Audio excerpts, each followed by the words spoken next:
ከጆርጅ ዋሽንግተን እስከ ጆ ባይደን 46 ፕሬዝዳንቶች የተፈራረቁባት አሜሪካ ጥቂቶቹ በስልጣን ላይ ያሉ ተገድለውባታል። ጥቂቶች ደግሞ ከግድያ ሙከራ ተርፈዋል። ከዛሬ 160 ዓመት በፊት አብርሃም ሊንከን በሰው እጅ ተገድለዋል። ከዚህ ሁሉ በኋላ ደግሞ ቀጣዩ ፕሬዝዳንት ለመሆን እየተወዳደሩ ያሉት ትራምፕ ተደጋጋሚ የግድያ ሙከራዎች ገጥሟቸዋል። ከጥቂት ወራት በኋላ የሪፐብሊካኖች ፕሬዝዳንት ሆነው ዳግም የተመረጡት ዶናልድ ትራምፕ በሁለት ወራት ውስጥ ሁለት የግድያ ሙከራ እንደተቃጣባቸው የሚዘነጋ አይደለም። በመጀመሪያም የግድያ ሙከራ ለጭንቅላታቸው የተተኮሰው ጥይት ጆሮአቸውን አቁስሎ በታምር ከሞት ተርፌያለሁ እንዲሉ አስደርጓቸዋል። ከዚህ ክስተት 64 ቀናት በኋላ ደግሞ ከሌላ አቅጣጫ አድፍቶ ጥቃት ሊፈጽምባቸው ከነበረ አጥቂ በጠባቂዎቻቸው መትረፋቸው ተዘግቦ ነበር።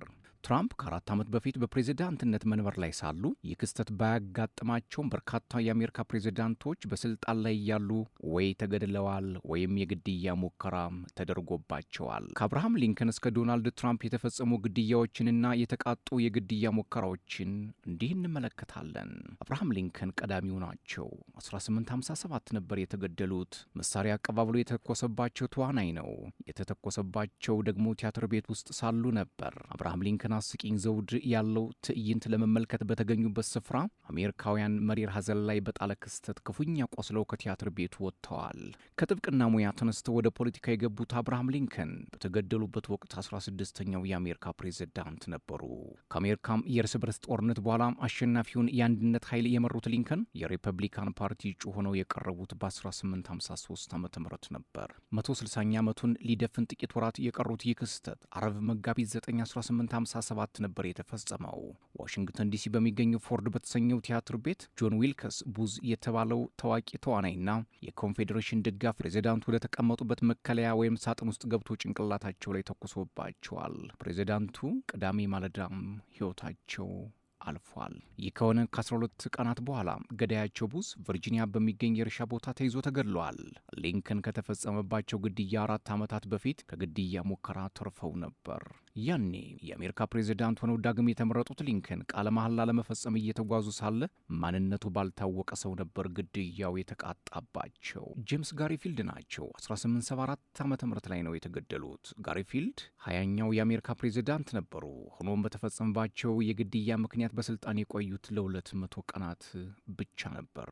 ቻርልስ ጊቶ የተባለው ግለሰብ በፕሬዝዳንቱ የምርጫ ቅስቀሳ ወቅት አስተዋጽኦ እንደነበረው በመግለጽ ስልጣን ይሰጠኝ የሚል ጥያቄ ቢያቀርብም ተቀባይነት ባለማግኘቱ በሳቸው ላይ ቃታውን እንዲስብ ሆኗል። ፕሬዝዳንቱ ከ2 ወር በላይ ሕክምና ሲረዱ ቢቆዩም ሕይወታቸው ግን መትረፍ አልቻለችም። መስከረም 10 1874 ዓ.ም ሕይወታቸው አልፏል። ገዳያቸው በፈጸመው ወንጀል ጥፋተኛ ተብሎ በስቅላትም ተቀጥቷል። ሌላው ሕይወታቸው በሰው እጅ ያለፈው ፕሬዝዳንት ዊልያም ሜንክሌ ናቸው። እጅ ለመንሳት አስመስሎ የቀረባቸው ሊዮን ቾጎዝ በተኮሰባቸው 2 ጥይት እንደተገደሉ የዋይት ሀውስ ድረገጽ ያሳያል። ቾጎዝ የያኔው ፕሬዝዳንት ጨቋኝ ነበሩ ብሎ ያምን ነበር። በዚህ ምክንያት ግድያው እንደፈጸመ ይታመናል። ግለሰቡ ፕሬዝዳንቱ ፓን አሜሪካን የተባለው መድረክ ለመታደም እየገቡ ሳሉ የተኮሰባቸው ሲሆን ከ8 ቀናት በኋላ መስከረም 4 1894 ሕይወታቸው አልፏል። ይህ ከመሆኑ በፊት ፕሬዝዳንቱ እያገገሙ ነው የሚል ከፍ ያለ ተስፋ የነበረ ቢሆንም በጥቂት ቀናት ውስጥ የጤናቸው ሁኔታ አሽቆልቁሎ ሕይወታቸው አልፏል። ገዳያቸው በቁጥጥር ስር የዋለ ሲሆን በፈጸመው ድርጊት ጸጸት እንደማይሰማው ገልጿል። ለፈጸመው የግድያ ወንጀልም በኤሌክትሪክ ወንበር የሞት ቅጣት ተፈጽሞበታል። ጆን ኤፍ ኬኔዲ ህዳር 12 1956 በክፍት ተሽከርካሪ በቴክሳስ ዳላስ ጎዳና ላይ ሳሉ ነበር ቀትር 6 ሰዓት ላይ በተተኮሰባቸው 2 ጥይቶች ሕይወታቸው አልፏል የተባለው። ነገር ግን አሁን የወጡ መረጃዎች እንደሚያመላክቱት የኬኔዲ ገዳዮች አሁን የሚባለው ገዳይ ሳይሆን ሌሎች ካጠገባቸው የነበሩት ሚስታቸውን ጨምሮም የሴራ ትንታኔዎች እየወጡ ነው። በኬኔዲ ላይ የተተኮሱባቸው ጥይቶች ጭንቅላትና ጀርባቸው ላይ ያረፉ ሲሆን ከ1 ሰዓት በታች በሆነ ጊዜ ውስጥ ሕይወታቸውን እንዲያልፍ ምክንያት ሆነዋል። በ35ኛው የአሜሪካ ፕሬዝዳንት ግድያ ዙሪያ ቁጥር ስፍር የሌላቸው መጽሐፍት፣ ዘጋቢ ፊልሞች፣ ፖድካስትና ፊልም ቢሰራም የኬኔዲ ግድያ ግልጥ ያለ ነገር እስካሁን የለውም። በርካታ መላምቶችና የሴራ ትንታኔዎች ቢቀርቡም የፕሬዝዳንቱን ግድያ ሚስጥር አልገለጹም። ከግድያው 1 ዓመት በኋላም አጣሪ ኮሚሽኑ ይፋ ያደረገው መረጃ ያኔ በስፋት ሲወራ የነበረውን አሉባልታ ውድቅ አድርጎታል። አሉባልታው ከኬኔዲ ግድያ ጀርባ ሶቪየት ኅብረት አለች የሚል ነበር። ከግድያው ጥቂት ቆይታ በኋላ ሊ ሃቫሪ ኦስዋልድ የተባለ ከሶቪየት ኅብረት የሸሸና በዳላስ የሚኖር ባህረኛ ተጠርጥሮ ተይዟል። መርማሪ ኮሚሽኑ ግለሰቡ ማንም ተልዕኮ ሳይሰጠው በራሱ ተነሳሽነት ግድያውን እንደፈጸመ ደምድሟል። ይህን ድምዳሜ ቸል ብለው አሁንም ድረስ የራሳቸው መላምትና የሴራ ትንታኔ የሚሰጡ ግን በርካቶች ናቸው። የሆነ ሆኖ ተጠርጣሪው ከአንድ እስር ቤት ወደ ሌላ እስር ቤት ሲሸጋገር በአንድ የፖሊስ መኮንን ተገድሏል። የግድያ ሙከራ በዶናልድ ሪገን ላይ 1973 ሬገን 40ኛው የአሜሪካ ፕሬዝዳንት ነበሩ።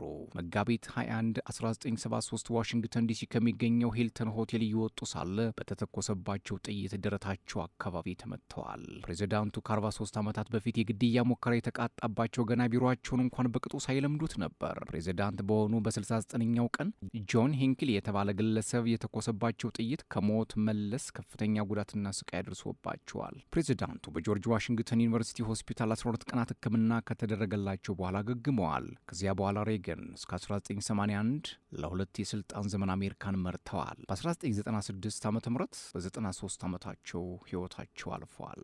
የግድያ ሙከራውን ያደረገው ጆን ሂንክሊ የአእምሮ ጤና መታወክ እንዳለበት ስለተረጋገጠ የአሁኑ ፕሬዝዳንት የዶናልድ ትራምፕ ግድያ 2016ና 17 ዓ.ም የአሁኑ የሪፐብሊካን ፓርቲ ፕሬዝዳንት ዶናልድ ትራምፕ በወራት ልዩነት ውስጥ 2 የግድያ ሙከራዎች እንደተቃጣባቸው የሚዘነጋ አይደለም። ሐምሌ 8 2016 ዓ.ም ዶናልድ ትራምፕ የምርጫ ቅስቀሳ ሲያካሂዱ በነበረበት መድረክ ላይ ቶማስ ማቲው ክሩክስ የተባለ የ20 ዓመት ወጣት ተኩሶ አቁስሏቸዋል። የቀድሞ ፕሬዝዳንት ጆሮአቸው ላይ ተኩሶ ያቆሰላቸው ወጣት ከትራምፕ ጠባቂዎች በተተኮሰ ጥይት በስፍራው ተገድለዋል። ክሩክስ እዚያው ፔንሲልቫኒያ ውስጥ የሚኖር ነው። ትራምፕ ላይ የግድያ ሙከራ ካደረገበት 7 ኪሎ ሜትር ርቀት ላይ በምትገኘው ቤቴል ፓርክ ነዋሪም ነበር። 45ኛው የአሜሪካ ፕሬዝዳንት ዶናልድ ትራምፕ በአሜሪካዋ ፔንሲልቫኒያ ግዛት ከደጋፊዎቻቸው ፊት ቆመው የምርጫ ቅስቀሳ ንግግር እያደረጉ ሳለ ነበር የተተኮሰባቸው።